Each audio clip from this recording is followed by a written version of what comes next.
This is Lori Harrison. In this segment, I want to share with you some ideas about scaffolding activities and assessments. You've heard this word scaffolding and perhaps wondered what that means in terms of instructional design. Essentially, it's the process of guiding students from what they know now to what you want them to learn.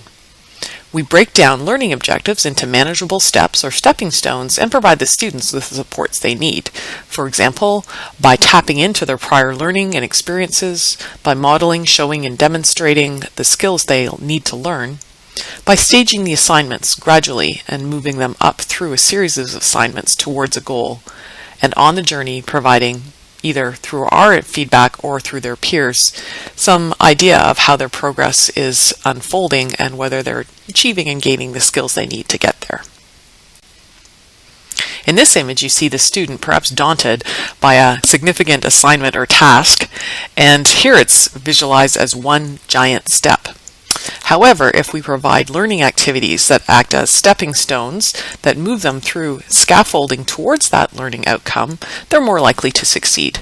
And along the journey, we can provide them with feedback through our either peer and instructor feedback or through assessment activities that lets them know how they're progressing.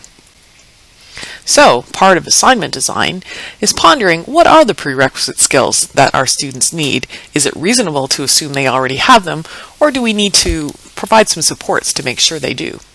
Consider scaffolding these into your online course design in order to better prepare them, perhaps by planning mini assignments or learning experiences that give them some time to learn and practice these prerequisite skills.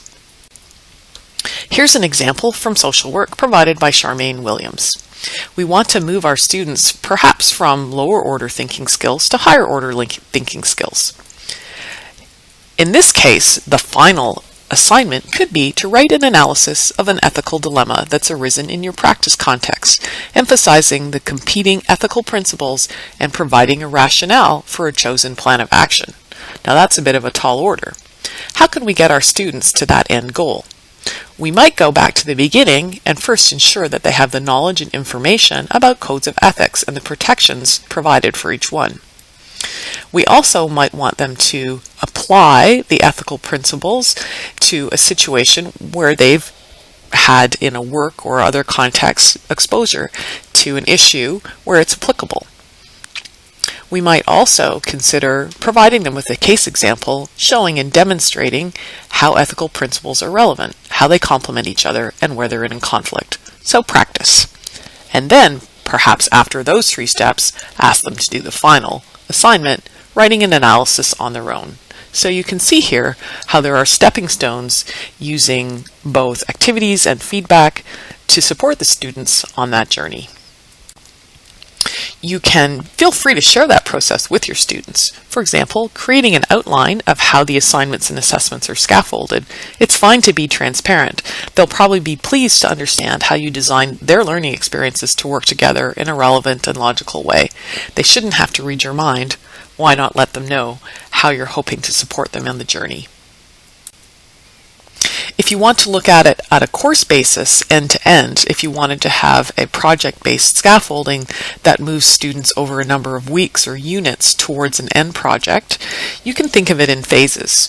You might have a first phase where they are following your lead. You assign them readings or videos, followed by individual learning activities. They're sourcing things on the web, perhaps checking their understanding to make sure they have the foundational components to achieve the project. You might then move on to facilitated investigation, perhaps having them discuss amongst themselves as a group relevant issues or collect and present information to one another. In this case, they're still moving forward with applying and working through the concepts. You're facilitating it, but they're doing the work. In the end, you might have a final capstone project, perhaps a phase 3, where you're asking them to identify their own particular issue or perspective, provide feedback to others, perhaps following that feedback, do a final written assignment. For this last phase, you're expecting them to be a self-organized learner. So we see here how they can move through phases from being led by you to understanding how to approach their learning themselves. On the one hand, we have increased complexity as we move through these phases, and on the other, we also have increased learner independence. And those are frequently goals that we want. We want students to move beyond just recall and understanding information to applying and integrating it as self-organized learners. In summary, you can consider prerequisite knowledge and stepping stones, scaffolding activities to get to those learning outcomes. Think about using assessment and planned activities to support learning on that journey. Provide opportunities to practice and explore with guidance prior to those main assessments. And it's fine to think about this both for smaller assignments and also for overarching course goals. Hopefully this will help you understand scaffolding and how to apply it in your course design.